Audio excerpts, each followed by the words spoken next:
Hi everybody, I'm Trish Christ. In this episode of Our Nashville, NECAT and our super crew of teenagers spend some time with Nashville in Harmony. Artistic director Don Schlosser and his team are going to show and tell us all the cool things they do in our community. Are you ready, Don? Ready. You ready, super crew? Yeah. Let's make the show.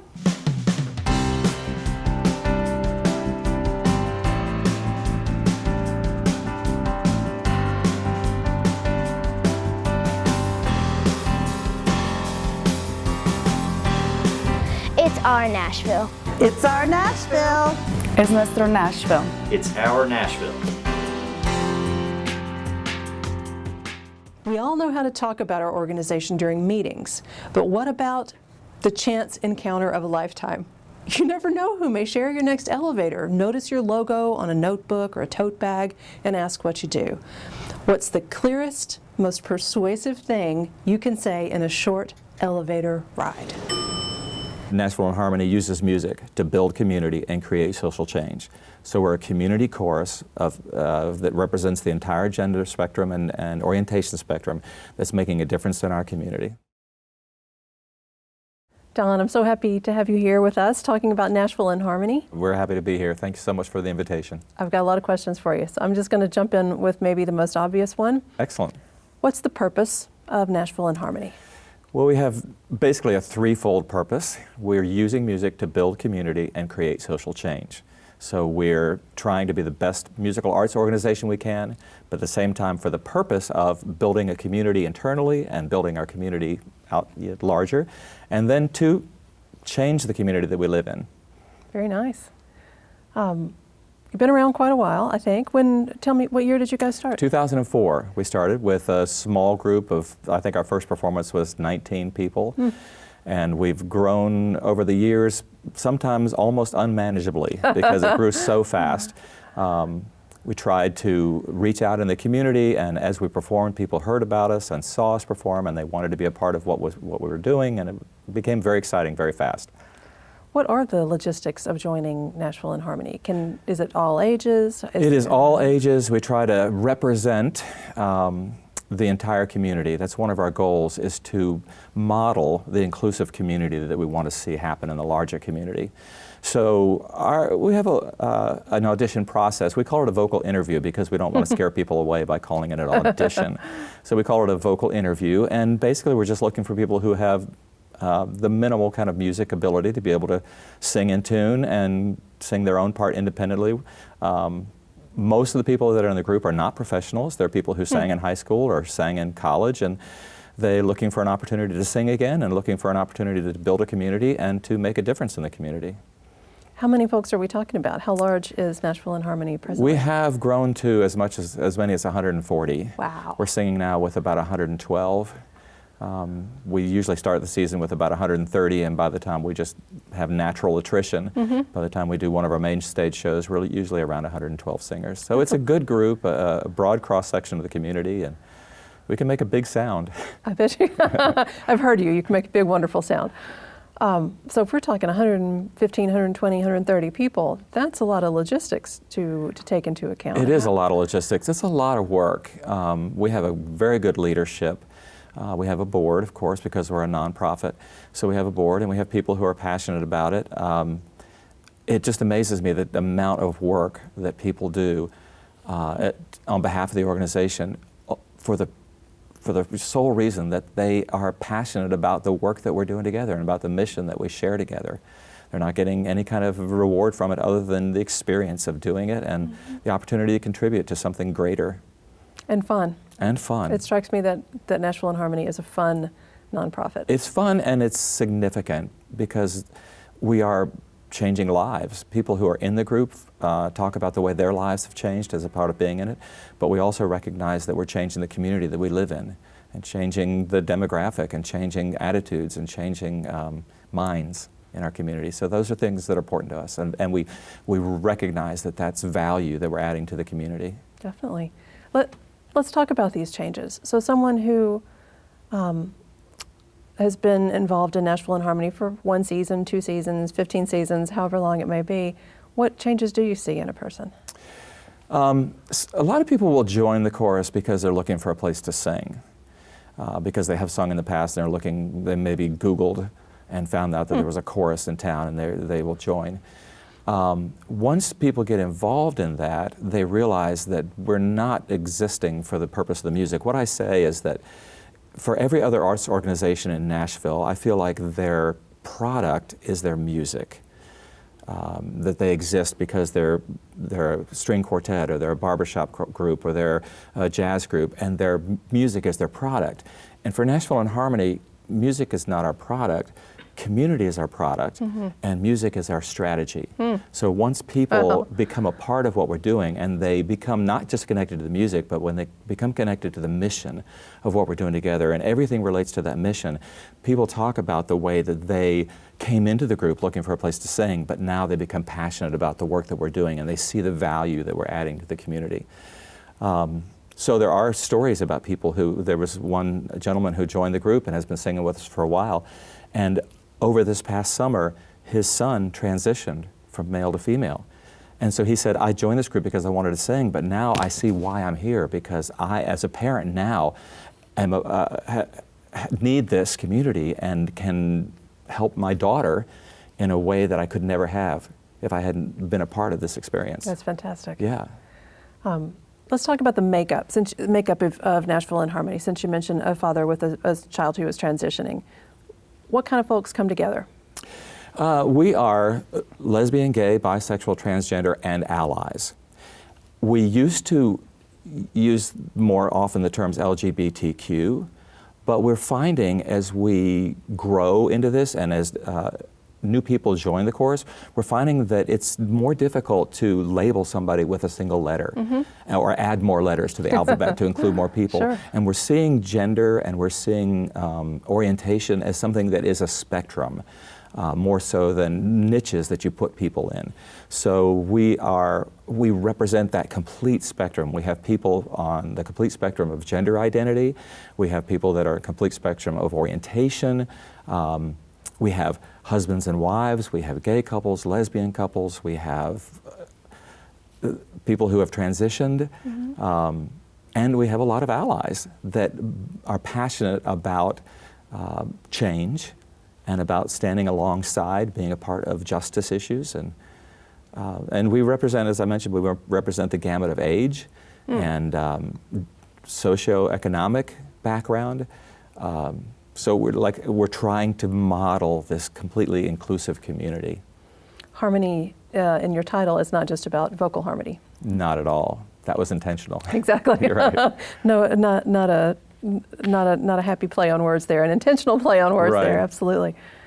Let's talk about changes that may happen for people who get to attend a performance. Yes, we are always hearing stories about people who have new understandings and new awarenesses. We have one woman in the chorus who adopted 2 girls, and the grandmother, the biological grandmother, did not realize that the woman who adopted them was a lesbian. But she came to one of our concerts and she saw the work that we were doing, and her mind was opened and she realized what a valuable place it was to have her daughters connected there. My own brother came to one of our concerts, and his life was changed by just seeing me in that role and seeing what we talked about and what our mission was. And we had the opportunity to talk about that later, about how his understanding was broadened because he had the opportunity to hear us sing. A lot of times we will sing music, we always sing music that supports our mission. Okay. But sometimes the music is just for the pure enjoyment of being able to entertain our audience and perform. But the way that we introduce it, or the context that we put it in, or the stories that we tell around that, is a way of advancing our mission and advancing our values. What type of songs do you sing? Are we talking about like we see on Glee and Pitch Perfect and sort of the popular choruses that are happening in the world these days? Is it pop songs that we're covering? Is it original music? How do you choose? We do basically 3 different genres. We do original music that we write, we do pop literature, and we do some world literature, things from different parts of the world. We stay away from classical, generally, because there are so many groups in town who do classical music. We stay away from sacred, because there are groups in town who are doing that. But we look for things in other genres that can promote our mission. We're usually more in tune with the lyrics than we are with necessarily the genre. We're looking for those things that speak to unity, that speak to connectedness and values and equity and the kind of things that we're trying to promote. But we're looking for a wide variety of those things. So we reach into things that are more legit choral music, and we reach for things that are very poppy and fun. Mm-hmm. I've had the chance to see Nashville in Harmony perform several times over the last few years, and it's a wide variety of types of events that this has happened at. Tell me how you get to be in front of different groups. If a group watching right now wants to have you come and perform at something they have going on, how can that happen? How does that happen? It can certainly happen. We do 2 main stage shows, choral concerts every year, one in the fall and one in the spring generally.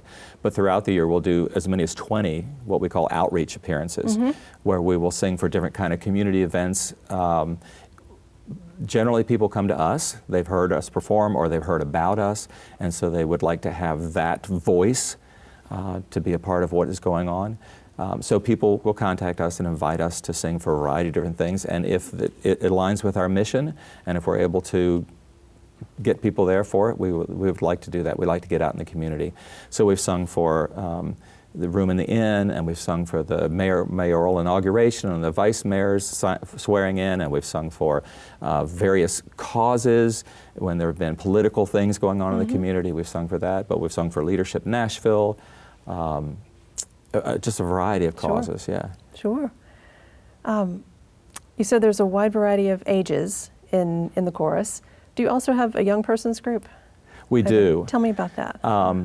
One of the goals of Nashville in Harmony is to extend our impact in the community, and for a long time we've talked about the need to be able to create that same kind of community and sense of belonging and mission for a younger demographic. And so we started out by inviting teenagers to sing on our main stage shows, to join us for 1 number or 2 numbers or something like that. And that was kind of the way we got it going until we decided we needed to start a separate organization. So Nashville in Harmony birthed a group called the Major Minors. They chose their own name. The Major Minors. The Major Minors. Fantastic. But it's a group of teenagers, 12 to 18 years old, who are either gender nonconforming or allies, very similar to Nashville in Harmony. And it's been a phenomenal group. It's a small group, but it's kids who have found a community where they can be totally transparent and authentic in a way that they're not able to be at school.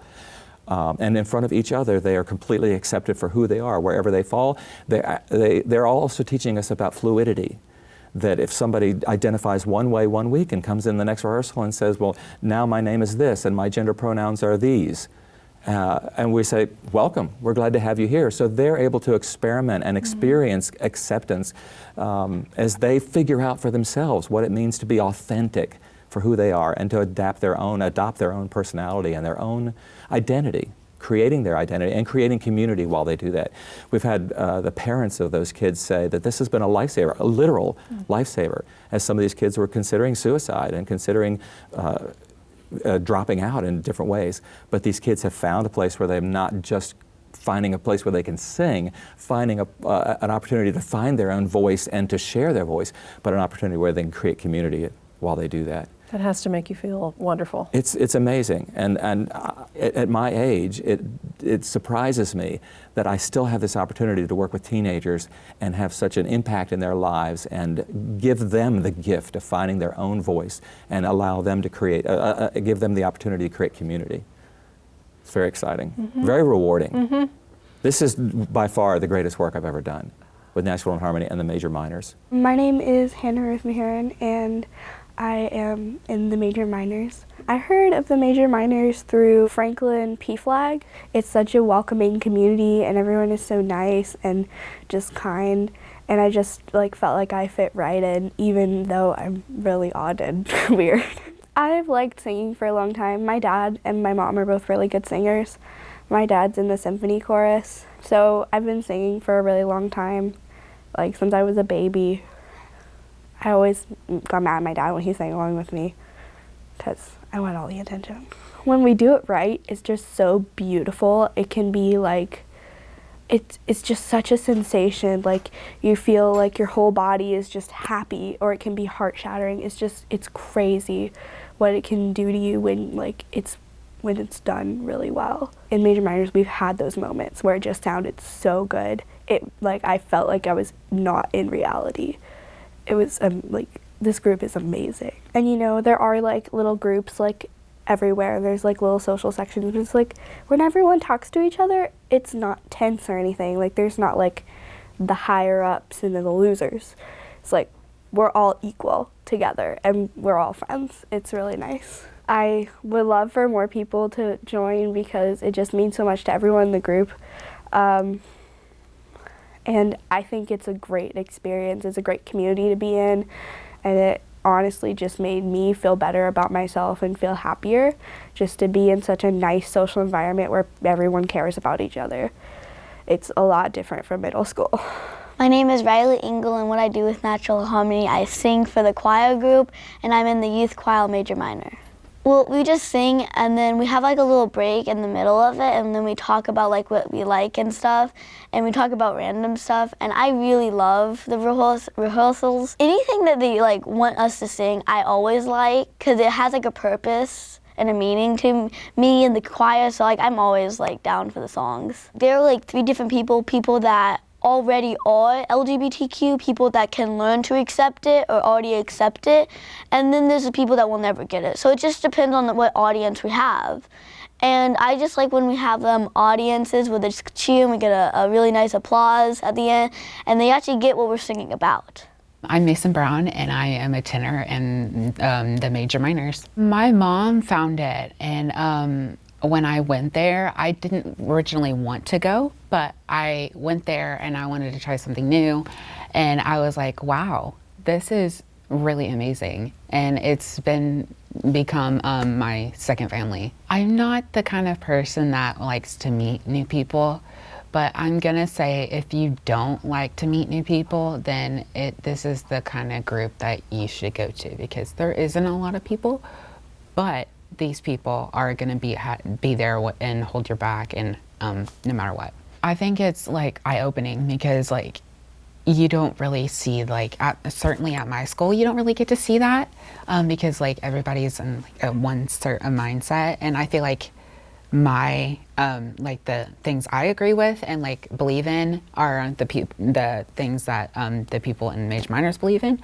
So it's really cool just to see a whole new group of people that you didn't even think were there. We're not usually seen, so it's really amazing that we are able to be seen. Performances are really fun.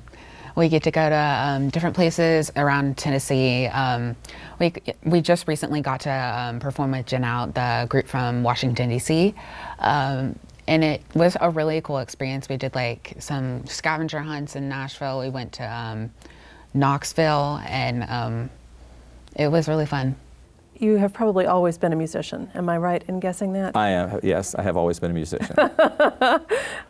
And I think you have you were also the musician for Nashville in Harmony. Am I correct I'm with the that? artistic director, yeah. Tell us about, is there accompaniment? Are we talking a cappella music? What's the musical side other than the vocal side? We do some things that are unaccompanied. We enjoy doing that, but we also do things with piano accompaniment. We have a pianist that is our regular pianist who accompanies for us on main stage shows, and then we partner with other groups in the community if we need additional instruments to add variety or add extra spectrum to our programming. Mm-hmm. So if this is Nashville, we have... Where are you going to find any musicians? Right, where are you going to find musicians? They're everywhere. So we usually perform with at least drums and bass, but often we will invite brass players to play along with us, or a string quartet, or a larger group like Intersection Contemporary Ensemble. Mm-hmm. So we love making those kind of connections with other people in the community and broadening the opportunities that we can share with our patrons. Logistically, that seems enormous to me. It is. Artistically and logistically, that seems enormous to me. Talk us through, Don, if you will.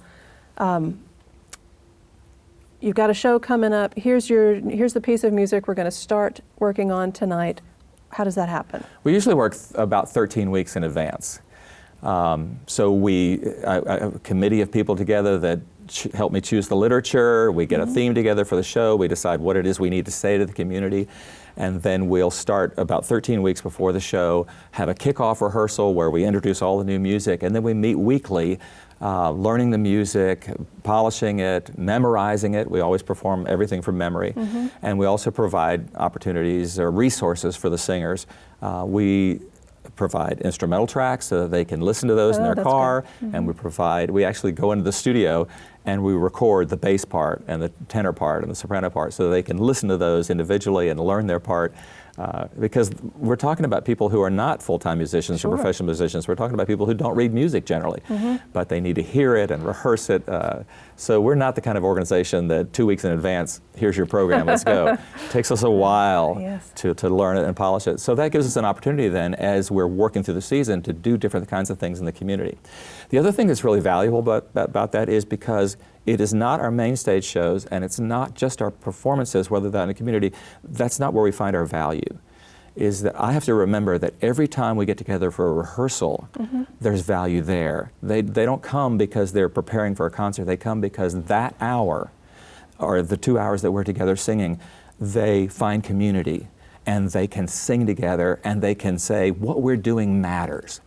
And they come back for rehearsal, not because there's a performance down the road somewhere, but they come because that time that we spend together is important to them in so many different levels. The process is fun, not just the end product. Right. We love to be together, we love to sing together, and we realize that what we're doing is making a difference.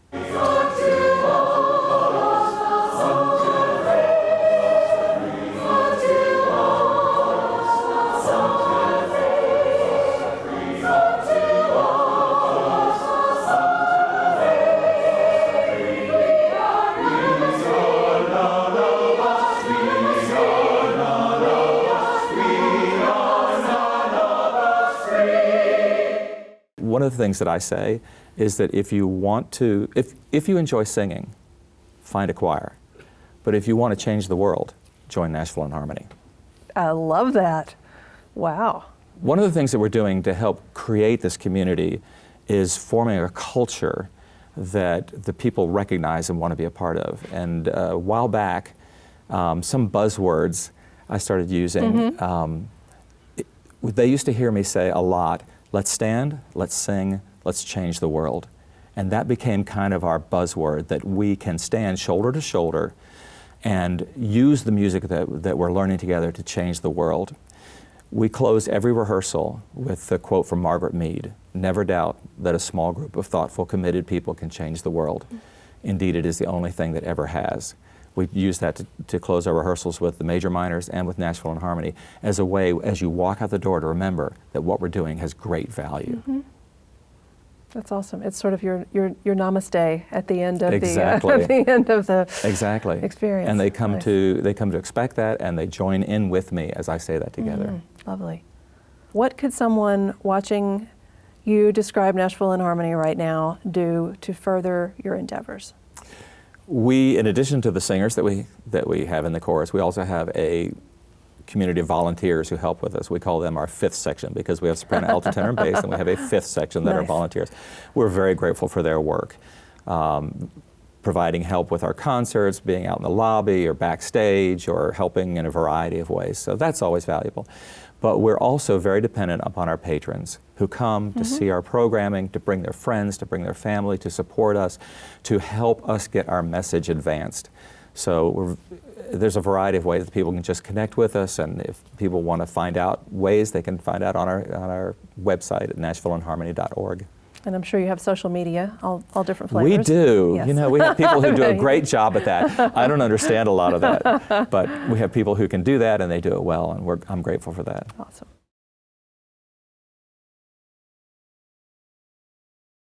Here we are, Don, at my favorite part of the interview process. It's the speed round of questions. Okay. Just like we might have played when we were kids, where I ask you something and the first thing that comes to your mind, you just let it fly and we go on to the next one. Okay. Fair enough? Yes. Speed round with Don Schlosser. What is the most technically difficult song Nashville in Harmony has performed? Eric Whitacre, anything by Eric Whitacre. What song would you love for Nashville in Harmony to perform? We're doing a song called Sogno di Volare by Christopher Tin, who writes for computer games. Oh my goodness. In Italian? In Italian, with lyrics by Leonardo da Vinci. Yes, it's phenomenal. Wow. Okay, here's a big one. According to studies by the University of Frankfurt, which of the following is not true? Singing strengthens your immune system. Singing is a workout for your lungs, diaphragm, circulation, and oxygen levels. Or singing can reduce snoring and help provide deeper sleep. I'm going to say the third one is not true. They are all true, my friend. I was going to say that, but that was a trick question. Yes. It's a total trick question. They are all true. None of the above. According to the same study, which of the following is true? Singing is a natural antidepressant. Singing lowers stress levels, or singing can widen your circle of friends. Oh, they're all true. Yeah, you're on to me now. Yes, exactly. Have you ever cried because of Nashville in Harmony? Oh my gosh. Almost every rehearsal. Because it just means so much to me. I'm so passionate about it. I had singers once who, we have a signature song that we sing called Why We Sing. We've done it throughout the history. This is the one song that we sing at every concert. And there are times when I just break down when we're singing that, and my singers will come to me and say, "You can't make that face while we're singing," because then they just join in too and start crying along too. Sure. Have you ever laughed because of Nashville in Harmony? Oh yeah, we have a great time together. It's fun. What mark do you want Nashville in Harmony to make on the world?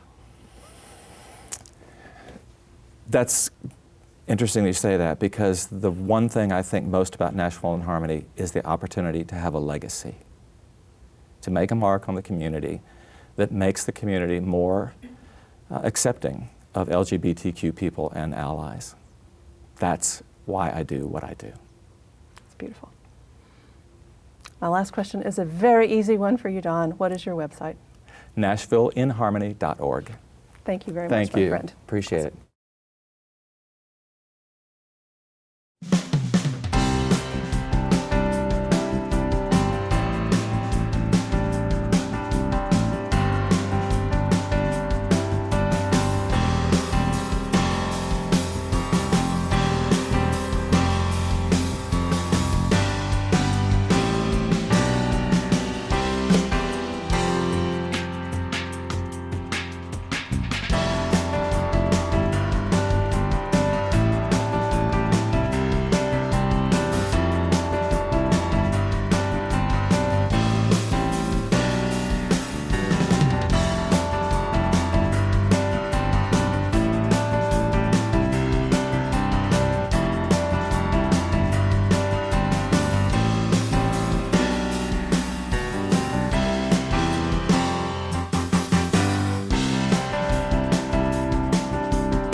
It's our Nashville.